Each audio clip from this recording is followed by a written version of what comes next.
Good day, folks. I have below me on my bench a collection of weird and wonderful rocks, and I thought we'd just rattle through them and I can give you a look at them as well. It's a hot and steamy day here in Mackay, Queensland, Australia. Rain is around and humidity's pretty high. And with that, we'll move to our first rock. First up is perlite, which occurs in volcanic areas. It's sort of a half glassy sort of a substance, and this specimen's from Mount Hay in Queensland, Australia.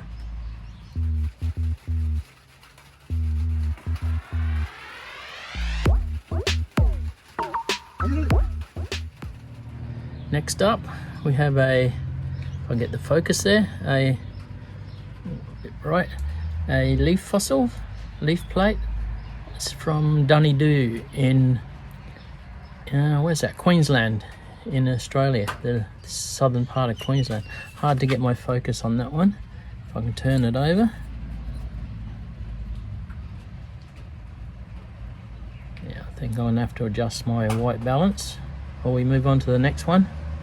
You can see the Glossopteris leaves imprinted on that siltstone, and a nice one on the other side.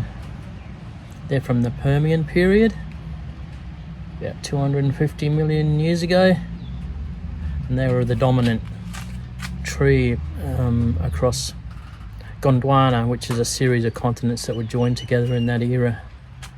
Much like eucalyptus are dominant in Australia now, the Glossopteris were dominant. Alright, next one.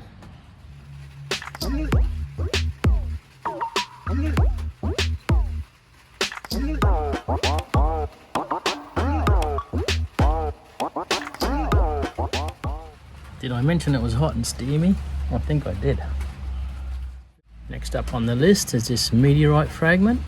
It's from the Nantan impact site in Guangxi province in China, and it's the type of meteorite is a coarse octahedral. I think I got that right. Can't get that any closer for you. When the iPhone's in reverse camera, you can't zoom in. Meteorite fragment.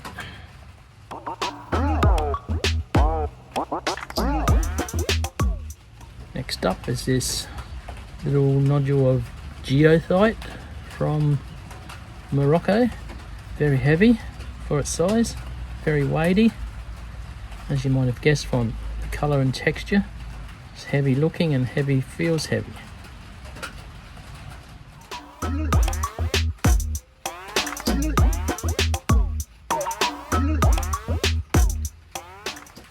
Next we have a bryozoan fossil. They were a marine organism. This is from Charters Towers in Queensland, Australia, and it's the age is the Devonian period, about 358 to 419 million years ago. They're an aquatic organism.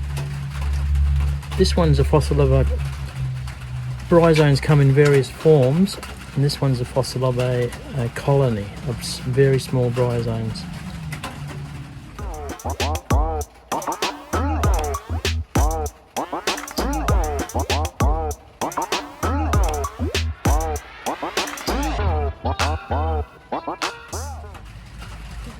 Now we have a piece of petrified wood from the Permian period, about 250 million years ago.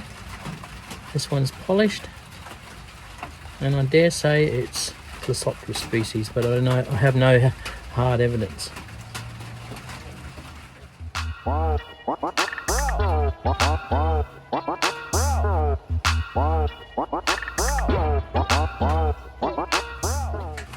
This one is a amethyst crystal cluster, a favourite of many collectors over the world.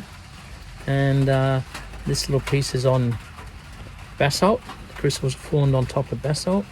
and it's from Brazil.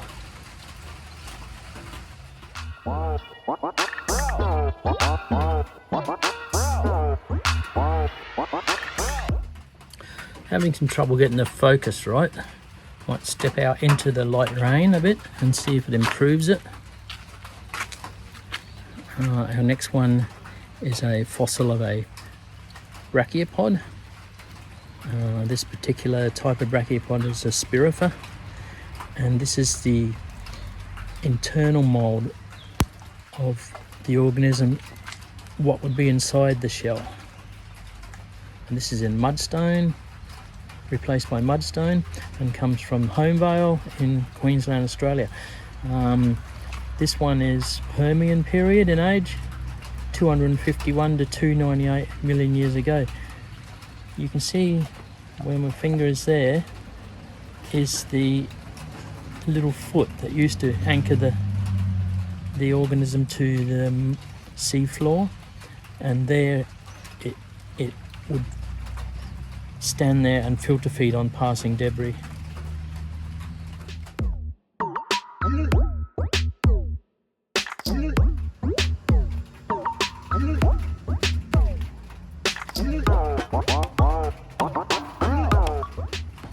Okay, you might recognize this being a thunder egg.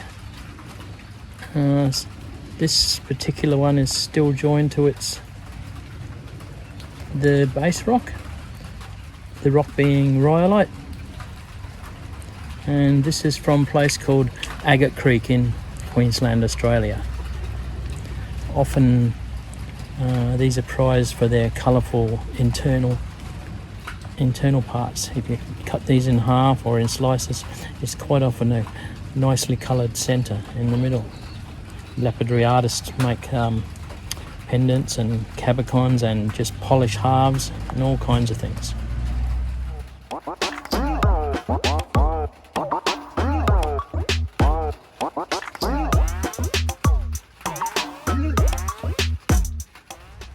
Okay, if you can see that, it is a form of tektite. It's from Kazakhstan. Don't ask me to mention the specific locality in Kazakhstan because I can't pronounce it. If you can get the light behind it, you might see there a glassy green sort of form.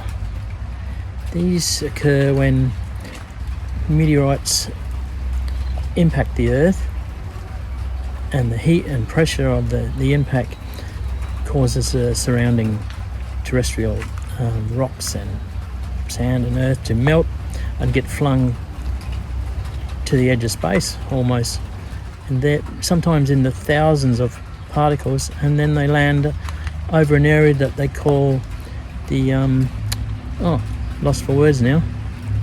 Yeah, there's a name for it anyway. The area that they all land in. Yeah, so that's a tektite.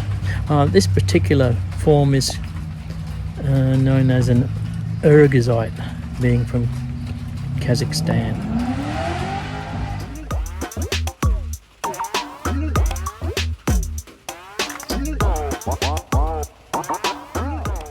Right, we have a colourful little chap now.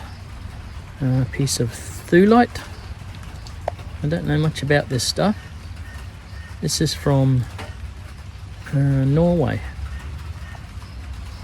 used by lapidary artists. It's prized by lapidary artists, but not a simple rock to work with. It's coarse, has a coarse grain, but a lot of people like it. Thulite from Norway.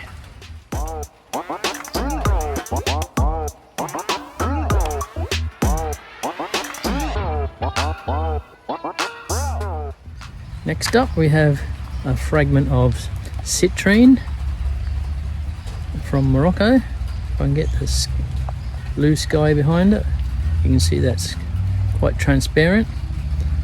Another one that the lapidary enthusiast likes to play around with and make things out of. So that's citrine from Morocco.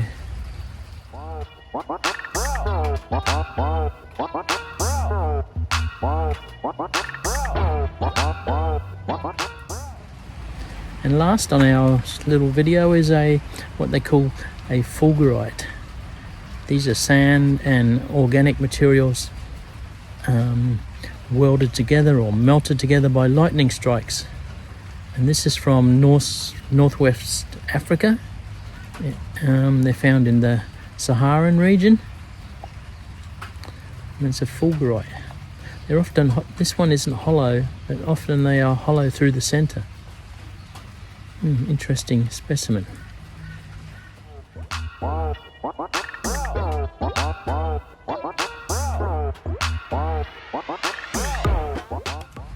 Okay folks, thanks for watching the little video. If you're not already subscribed to the channel and share the video with your friends, and definitely leave me a comment. Thank you.